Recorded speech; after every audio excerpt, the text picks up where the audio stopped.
Al-Baqarah, ya ayyuhalladzina amanu kulu min thayyibati ma razaqnakum. Wahai orang-orang yang beriman, makanlah yang kami rizkikan kepadamu, yang halal bagimu. Jadi apa korelasinya antara keimanan ini Pak dengan rizki? Yang mana kalau kita orang beriman pasti akan menuntun kita kepada jalan kebaikan.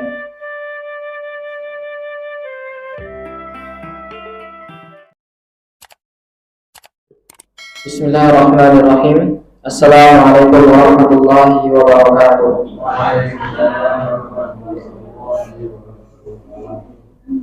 Innal hamdalillah nahmaduhu wa nasta'inuhu wa nastaghfiruh wa na'udzu billahi min shururi anfusina wa min sayyiati a'malina. May yahdihillahu fala mudilla lahu wa may yudlilhu fala hadiya lahu. Asyhadu an la ilaha illallah wahdahu la syarika lah wa asyhadu anna Muhammadan abduhu wa rasuluh la nabiyya wa la rasulahu ba'dah. Rabbi ishrah li sadri wa yassir li amri wahlul 'uqdatam min lisani yafqahu qawli. Rabbi zidna ilma warzuqna fahma.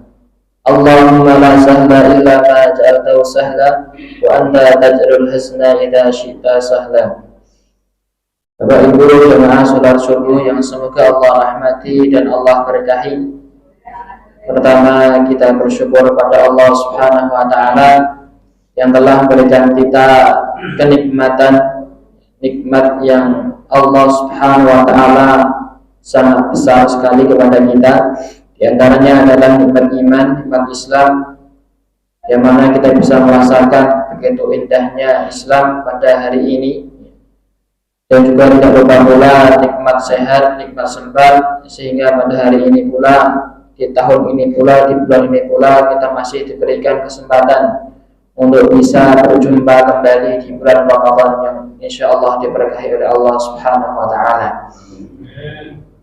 Salawat serta salam senantiasa kita curahkan kepada junjungan kita Nabi Muhammad sallallahu alaihi wasallam, pada keluarganya, kepada sahabatnya, dan orang-orang yang senantiasa mengikuti sunnah-sunnah beliau hingga akhir kiamat kelak. Bapak Ibu jemaah salat subuh yang semoga Allah rahmati, Allah berkahi. Ibu kabar Pak, sehat? Alhamdulillah ya. Alhamdulillah sehat, alhamdulillah masih diberikan kesempatan untuk bisa datang ke majelis ilmu ini ya. Alhamdulillah juga ini sudah malam, sudah hari ke-21 Ramadan ya. 10 hari terakhir ya. Ini menjadi salah satu tolak ukur kita Pak. Yang mana Allah itu melihat hambanya ya, itu di akhir-akhirnya ya. Ada 3 kriteria orang ya. Yang pertama ya, ketika 10 hari pertama mereka sangat semangat sekali ya.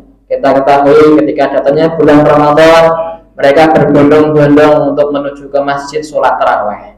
Gini buatan Pak. Ya, pertama itu pertama mesti ramai, mesti kebek masjidnya, tapi lama-kelamaan ya, 10 hari kedua lama-lama menurun ya. Lama-lama menurun, lagi 10 hari terakhir ini ya, malah maju semua jamaah, safnya maju. Itu menjadi salah satu ya, tolak ukur nantinya Pak. Apakah kita benar-benar akan menjadi orang-orang yang bertakwa, orang-orang pilihan yang mana Allah Subhanahu wa taala ini akan melihat hambanya. Mana sih hambaku yang benar-benar ya, yang benar-benar ya, mempersiapkan dirinya, mengoptimalkan segala waktunya, segala urusannya itu untuk fokus beribadah kepada Allah Subhanahu wa taala. Oleh karena itu Pak, ya, para sahabat zaman dahulu ya, mereka ketika datangnya 10 hari terakhir bulan Ramadan, mereka mempersedikit urusan-urusan dunianya. Ya, urusan-urusan muamalahnya, urusan-urusan dunianya mereka mempersedikitkan. Ya. Karena mereka mengetahui hakikat 10 hari di bulan Ramadan itu sangatlah ageng, sangatlah besar Pak. Mereka fokus beribadah, sholat mereka, tilawah mereka kejar kejar targetnya ya. Yang mempunyai target ya, di bulan Ramadan ini mungkin 1 kali khatam, 2 kali khatam, mereka kejar targetnya Pak. Dan mereka bersungguh-sungguh sekali ya. Mereka bersungguh-sungguh, mereka ingin mendapatkan ya, malam kemuliaan, yaitu malam Lailatul Qadar Pak. Kita ketahui malam Lailatul Qadar itu adalah malam lebih baik daripada 1000 bulan Pak. Bayangkan Pak ya. Terdapat dalam surat Al-Qadar, a'udzubillahi minasyaitonir rajim, inna anzalnahu fi lailatul qadar. Sesungguhnya Allah Subhanahu wa taala itu menurunkan Al-Qur'an pada malam Lailatul Qadar. Wa ma adraka ma lailatul qadar. Yang tahukah kamu ya, apakah malam Lailatul Qadar itu? Lailatul Qadar khairum min alfi syahr, yang mana malam itu lebih daripada 1000 bulan. Artinya apa? Ketika ibadah kita, ketika tilawah kita, ketika puasa kita, kita mendapati malam Lailatul Qadar itu lebih baik daripada 1000 bulan, yang mana tidak ada malam Lailatul Qadar. Kalau kita jumlahkan 1000 bulan ini kira-kira 83 tahun lebih 4 bulan Pak. Apakah kita yakin umur kita sampai segitu Pak? Apakah yang menjamin umur kita sampai ke Wallahu a'lam bishawab, Masya Allah ya. Itu bisa menjamin umur kita. Makanya ini keistimewaannya umatnya Nabi Muhammad SAW ya. Ketika itu Nabi Muhammad SAW mengatakan, ya Allah, kok kenapa umat-umatnya Nabi terdahulu sangatlah lama sekali, ada sampai 940 tahun ya. Tapi kenapa kok umatku pendek sekali ya? Apakah aku ini bisa menyeimbangi ya ibadah-ibadah mereka gitu ya, sedangkan mereka umurnya sampai 950 tahun kok ya, kita paling berkisar 70 itu sudah alhamdulillah, 80 alhamdulillah ya. Tapi itu Masya Allah sekali ya, jawaban Allah Subhanahu wa ta'ala kepada Nabi Muhammad ya, wahai Nabi Muhammad ya, oleh karena itu akan aku berikan ya salah satu malam yang mana malam itu lebih baik daripada 1000 bulan Pak. Bayangkan Pak, dibonusi sama Allah Subhanahu wa ta'ala ya.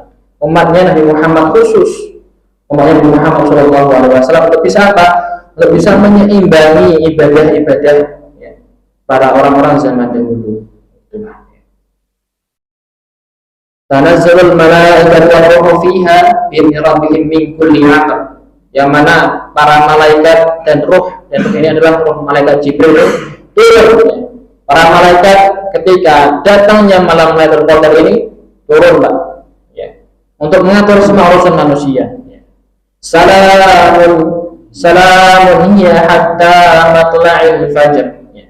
Lailatul Qadar ini disebut juga dengan salam, kesejahteraan ya. Sampai hatta matla'il fajr, sampai terbit fajar ya. Oleh karena itu Pak ya, sangat ya rugi sekali apabila kita tidak mengoptimalkan diri kita di 10 hari terakhir ini, yang mana malam ini juga terdapat malam Lailatul Qadar ya, malam-malam ganjilnya saja. Tapi jangan sampai kita hanya memburu tanggal-tanggal ganjil ya. Meskipun disebutkan malam Lailatul Qadar itu malam ganjil, tapi kita seharusnya 10 hari terakhir itu harus kita optimalkan semua. Harus benar-benar kita fokus beribadah kepada Allah Subhanahu wa ta'ala. Kita ketahui bahwa Allah Subhanahu wa ta'ala yang mana memberikan rezeki kepada kita, memberikan nikmat kepada kita, yang mengatur segala urusan kita, yang mana Allah Subhanahu wa ta'ala memberi kecukupan kepada kita ya. Kita ketahui apabila kita bersyukur, maka Allah Subhanahu wa ta'ala akan menambah nikmat kita. La in syakartum la azidannakum wa la in kafartum inna adzabi lasyadid. Sungguhnya barang siapa yang bersyukur kepadaku, niscaya akan aku tambah nikmat tersebut Pak. Oleh karena itu apabila kita mendapatkan nikmat dari Allah Subhanahu wa ta'ala, seharusnya apa yang kita lakukan Pak? Kita bersyukur kepada Allah Subhanahu wa ta'ala. Dengan cara apa? Dengan cara kita lebih mendekatkan diri kepada kepada Allah Subhanahu wa taala ya. Kita diberikan kesehatan, diberikan umur yang panjang oleh Allah Subhanahu wa taala ya. Kita gunakan untuk ketaatan kepada Allah Subhanahu wa taala ya. Dan Allah pun ya, yang Maha memberi rezeki, yang mana kita ketahui bahwa rezeki itu sudah dijamin oleh Allah Subhanahu wa taala. Jadi jangan khawatir ya, nanti makan apa ya, nanti siang makan apa, nanti bubar makan apa. Tahuilah bahwa Allah Subhanahu wa taala sudah menjamin rezeki kita. Urusan dunia itu Allah sudah menjamin, Pak. Dari rezekinya, ajalnya itu sudah Allah jamin. Akan nanti yang belum Allah jamin adalah urusan akhiratnya, Pak. Siapa yang bisa menjamin kita nantinya akan masuk surga langsung? Ya. Tidak ada yang bisa menjamin, Pak. Oleh karena itu, yang perlu kita pikir adalah kita fokus bekal kita nantinya untuk menghadap Allah Subhanahu wa taala. Ya. Banyak-banyak beramal soleh, banyak-banyak memperbanyak bekal kita. Ya. Wa tazawwadu fa inna khairaz zadi taqwa. Sebaik bekal adalah bekal takwa kepada Allah Subhanahu wa taala. Dan bekal takwa ini adalah bekal yang mana sangat dibutuhkan banyak, Pak, amal kita. Kita bayangkan kalau kita pergi ke sebuah daerah, misalkan kita pergi ke Jakarta, Pak. Kita pergi ke Jakarta, pasti kita akan mempersiapkan bekal kita, mungkin dari makanan kita, dari bensin kita, dari apapun itu untuk melengkapi semua peralatan untuk bisa sampai ke daerah tersebut kan. Begitu juga itu urusan dunia, urusan dunia. Akan tapi kita urusan akhirat kita, untuk bekal kita ke akhirat juga kita harus dipersiapkan, Pak. Dan itu jalannya sangat panjang dan sangat kekal sekali. Mempersiapkan bekal itu tidak mudah, tidak ringan, Pak. Harus banyak-banyak beramal soleh. Oleh karena itu, bekal kita untuk menuju Allah Subhanahu wa taala harus diperbanyak kembali. Berbicara mengenai rezeki, Pak. Allah Subhanahu wa taala telah mengatur rezeki kita. Allah Subhanahu wa taala telah memberikan kecukupan kepada kita. Dan semua itu kita ketahui bahwa semua itu adalah titipan dari Allah Subhanahu wa taala. Allah memberikan kita rezeki, Allah memberikan kita uang, memberikan kita harta benda, memberikan kita motor, rumah, memberikan kita jabatan, memberikan kita kedudukan, itu adalah titipan dari Allah Subhanahu wa taala. Yang mana ketika Allah Subhanahu wa taala hendak mengambilnya secara dadakan, mengambil langsung, tidak bilang-bilang dulu, ya, maka seharusnya kita jangan marah, jangan terus kita menyalahkan Allah Subhanahu wa taala. Ya Allah, kok kenapa? Ya, misalkan motor saya kok hilang, ya. Misalkan kok uang saya kok dicuri maling. Kita jangan sampai marah sama Allah Subhanahu wa taala, jangan malah menyalahkan, ya, menyalahkan Allah Subhanahu wa taala. Akan tapi kita ketahui, ya, bahwa semua itu adalah titipan dari Allah Subhanahu wa taala. Oleh karena itu, ya, ketika Allah Subhanahu wa taala memberikan sebuah nikmat kepada kita, selayaknya yang kita lakukan adalah kita menjaganya, kita merawatnya, Pak. Jangan sampai ketika diberikan nikmat oleh Allah, diberikan titipan oleh Allah, kita malah tidak merawatnya, malah tidak menjaganya.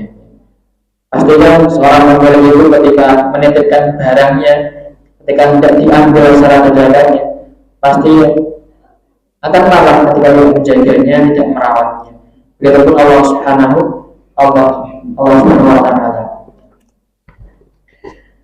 Baik, kemudian ya, ini adalah sebuah tugas kita untuk memenuhi panggilan Allah Subhanahu wa taala. Apabila kita diberikan firman Allah Subhanahu wa taala, kunci sebuah kesuksesan itulah untuk mendapatkan kemenangan dalam hati kita adalah ada dua, Pak. Yang pertama adalah kita bersyukur kepada Allah Subhanahu wa taala segala apapun yang Allah Subhanahu wa taala berikan kepada kita merasa cukup, tidak ada komplain, tidak ada rasa kecewa atau sedih, tapi seharusnya yang kita lakukan adalah qanaah, rasa cukup. Yang kedua adalah kita bersabar kepada Allah Subhanahu wa taala. Karena orang yang bersabar ini adalah orang yang pahalanya tanpa Innama huwa sabiruna ajrahum bi ghairi hisab. Sesungguhnya pahala orang-orang yang bersabar itu adalah pahala yang tanpa batas. Ya, sabar itu orang batasan orang apa? Sabar itu orang batasan orang buatan. Bukan ya? Bukan keluarga, bukan kalian berani. Ya itu manusia. Ya. Akan nanti apabila kita bersabar kepada Allah Subhanahu Wa Taala, Allah akan memberikan ganjaran yang langsung. Sabar. Sabar dari Allah. Segala ujiannya, segala musibahnya pasti ada hikmahnya, dan Allah akan mengganti yang lebih baik. Ingat itu Pak, itu konsep dari sebuah mendapatkan kelapangan dalam hati kita.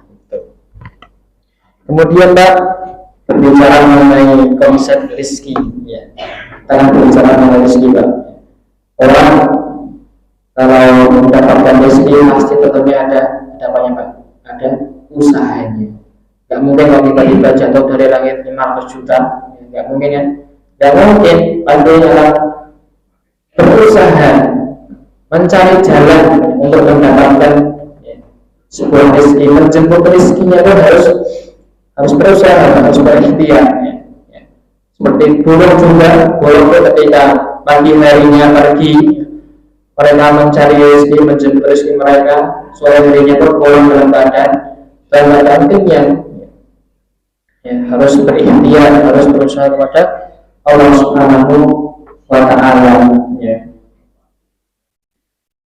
Dalam surat Al-Baqarah Allah Subhanahu berfirman, ya ayyuhan nasu kulu mimma fil ardi halalan thayyiban.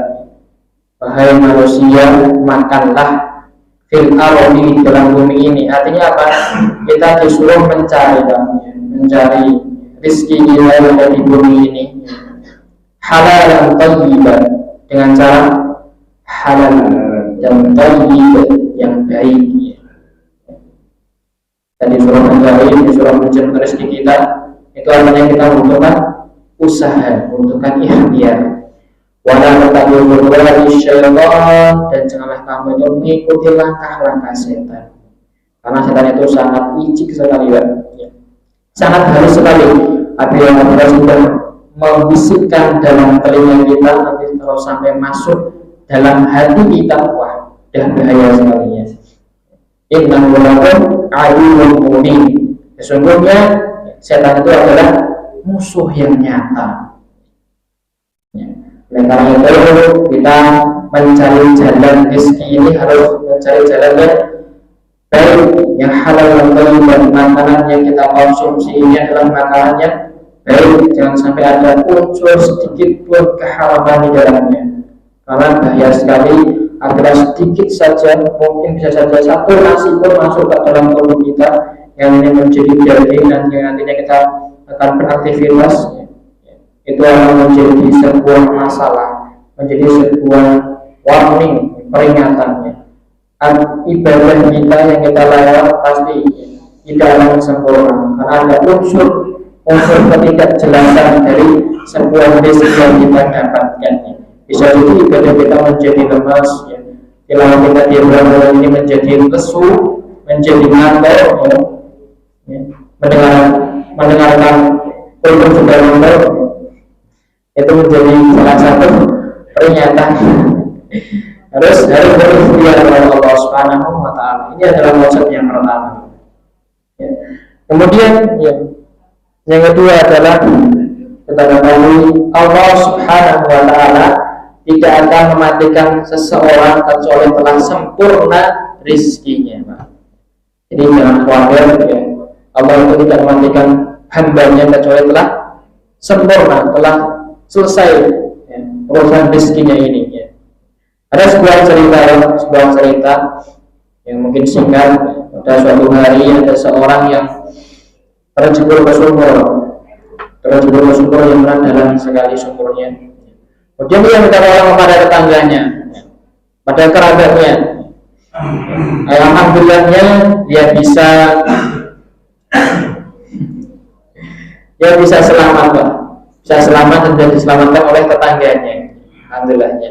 Kemudian ia dinaikkan, alhamdulillah sudah naik. Kemudian ia diberi segelas susu, kemudian ia diminumkan agar menjadi tenang. Kemudian tetangganya ini mengatakannya, kenapa kok bisa terjebur ke dalam sumur? Gimana kronologinya? Kok tiba-tiba bisa terjebur dalam sumur?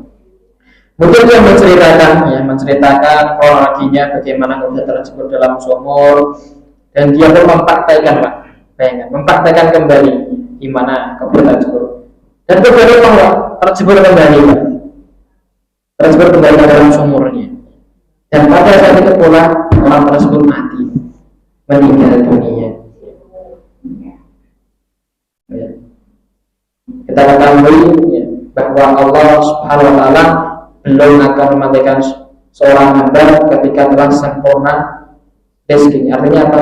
Segala sesuatu belum sampai ke tenggorokannya pun belum bisa Allah matikan. Apalagi kalau sudah diminumkan juga sudah selesai, seteguk susu yang belum diminum itu kan belum dimatikan. Apalagi kalau Allah Subhanahu wa Ta'ala sudah meminumkan kepada orang tersebut, dan pada waktu orang tersebut meninggal dunia, telah selesai rezekinya. Kita ketahui bahwa konsep rezeki adalah Allah tidak akan mematikan hambanya kecuali telah sempurna rezekinya. Itu konsep yang kedua. Kemudian yang ketiga adalah Allah Subhanahu wa Ta'ala memberikan relasinya antara keimanan itu dengan rezeki.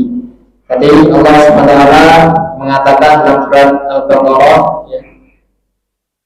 kemudian Allah Subhanahu wa Ta'ala juga mengatakan dalam surat Al-Baqarah, ya ayyuhalladzina amanu kulu min thayyibati ma razaqnakum, wahai orang-orang yang beriman, makanlah yang kami rizkikan kepadamu, yang halal bagimu.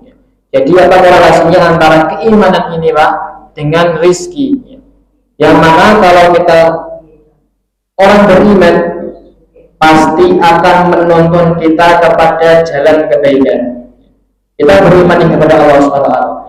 Pasti Allah Subhanahu wa Ta'ala akan menuntun kita untuk mencari jalan yang terbaik menuju ridhonya Allah, mencari jalan rezeki kita, jalan yang terbaik, jalan yang diridhoi Allah, jalan yang sesuai, yang halal, yang baik, tidak ada keharaman di dalamnya.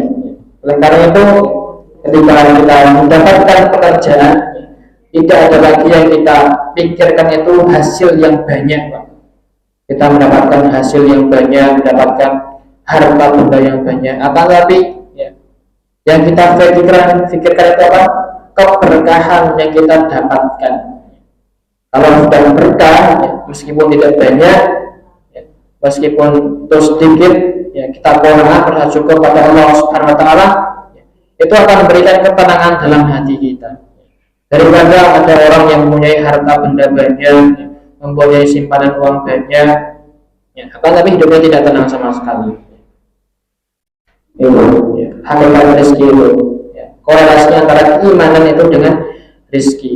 Dan rezeki ini apa yang kita makan, apa yang kita konsumsi, apa yang kita manfaatkan, itu sebuah rezeki kita. Bisa jadi kita mempunyai harta simpanan, uang tabungan mungkin 50 juta, itu bisa jadi bukan rezeki kita. Bisa jadi ada malam tiba-tiba nyolong, diambil uangnya, itu bukan rezeki kita. Tapi rezeki kita apa? Rezeki adalah yang kita makan, yang kita manfaatkan, itu adalah sebuah rezeki kita. Oleh karena itu, apabila kita mendapatkan sebuah rezeki dari Allah, jangan sampai kita melalaikan ada hak orang lain di dalamnya. Ada hak orang lain yang harus kita keluarkan, Makanya hati-hati sekali apabila kita mendapatkan sebuah rezeki, kita tidak bisa mengatur rezeki tersebut, mengatur keuangan tersebut, yang nantinya akan berujung kecewaan. Ya Allah, saya sudah nabung, sudah banyak gini, kok tiba-tiba hilang, Karena apa? Kita tidak tahu, tidak tahu bahwa Allah Subhanahu wa Ta'ala adalah yang memberikan titipan tersebut. Semua itu adalah adalah titipan dari Allah Subhanahu wa taala. Ada 4 pilihan, ada 4 pilihan yang mana pilihan ini bisa ada di dalam diri kita. Yang pertama, Allah Subhanahu wa taala memberikan kita harta. Allah itu memberikan kita harta benda, mungkin harta yang melimpah, harta yang banyak, mobil, motor itu kita ada semua. Kita ketahui itu adalah pilihan dari Allah Subhanahu wa taala, itu harta. Kemudian yang kedua adalah Allah Subhanahu wa taala itu menitipkan kedudukan pada kita. Bisa jadi Allah itu menitipkan kita menjadi orang yang pejabat tinggi, orang yang mempunyai kedudukan yang tinggi, itu adalah sebuah titipan. Kemudian yang ketiga adalah Allah Subhanahu wa taala itu menitipkan ilmu pengetahuan kepadanya. Ilmunya bagus, yang bisa belajar ilmu agama secara mendalam, yang bisa nantinya berdakwah kemana-mana, itu adalah sebuah titipan dari Allah Subhanahu wa taala yang harus kita jaga. Kemudian yang kedua adalah Allah Subhanahu wa taala itu menitipkan tenaga pada kita. Tidak punya harta, tidak punya kedudukan, tidak punya ilmu pengetahuan, dan pilihan kita mungkin ada yang keempat ini adalah tenaga kita. Kita ketahui Umar bin Khattab itu mempunyai kedudukan yang tinggi, mempunyai sebuah kewenangan di negara itu yang tinggi. Kemudian para sahabat ini melihatnya, Umar ini fannya atau contohnya ini kepada kedudukan. Lalu sahabat yang lain tidak merasa iri, tidak merasa dengki, akan mencari pilihan yang lain. Saya ini fannya ilmu pengetahuan, jadi ada yang masuk ke ilmu pengetahuan mereka. Seperti siapa? Ali bin Abi Thalib, dan lain sebagainya. Kemudian yang ketiga adalah Allah Subhanahu wa taala menitipkan hartanya. Seperti siapa? Utsman bin Affan, banyak sekali harta Utsman bin Affan ini. Sehingga apa? Yang mereka jadikan tolak ukur mereka, yang mana ini adalah sebuah pilihan hidup, yang mana sama-sama mempunyai tujuannya satu, untuk mendapatkan ridhonya Allah Subhanahu wa taala, untuk menegakkan agamanya Allah Subhanahu wa taala. Tidak harus sama. Pilihan hidup ini ada 4. Ada kedudukan, ada harta, ada ilmu pengetahuan, ada tenaga. Makanya Bilal bin Rabah ini tidak punya kedudukan, tidak punya harta, tidak punya ilmu pengetahuan, akan pilihan yang keempat adalah tenaga yang digunakan. Terakhir pilihan adalah tenaga. Dengan cara apa? Adzan. Allahu Akbar, Allahu Akbar. Itu tenaganya. Jadi Bilal bin Rabah. Itu ada 4 pilihan yang harus kita tahu dalam diri kita. Kita contohnya tuh di sini. Contohnya itu di harta. Berarti kita gunakan harta kita untuk menuju ridhonya Allah, menuju jalan masuk ke surganya Allah Subhanahu wa taala. Kita jalannya ke kedudukannya. Kita gunakan kedudukan kita ini untuk bisa menuju ke jalannya Allah Subhanahu wa taala. Jangan sampai kalau kita diberikan kedudukan oleh Allah Subhanahu wa taala, akan nanti kita malah jauh dari Allah, malah buat Allah itu murka kepada kita. Kalau Allah memberikan kita ilmu pengetahuan, kita gunakan pikiran kita, gunakan apa yang kita tahu itu untuk menyebarkan kebaikan. Dan yang terakhir adalah tenaga. Saya tidak punya apa-apa, saya bisa tenaga, mungkin bisa bantu yang lainnya, gotong-gotong yang lainnya. Itu adalah sebuah pilihan yang mana itu bisa jadi jalan kita untuk menuju ke surganya Allah Subhanahu wa taala. Itu 4 pilihan dalam kehidupan yang harus kita tahu dalam diri kita. Sampai yang kita tidak tahu, yang mana ini harus kita ketahui, yang mana ini harus kita ada pada diri kita. Itulah yang dapat kami sampaikan. Mudah-mudahan yang sedikit ini bisa diambil manfaatnya. Aku berdoa astagfirullah wa lakum. Kita tutup bacaan hamdalah dan kafaratul majlis. Alhamdulillahirabbil alamin. Subhanakallahumma wa bihamdika asyhadu an la ilaha illa anta astaghfiruka wa atubu ilaik. Wassalamualaikum warahmatullahi wabarakatuh. Waalaikumsalam warahmatullahi wabarakatuh.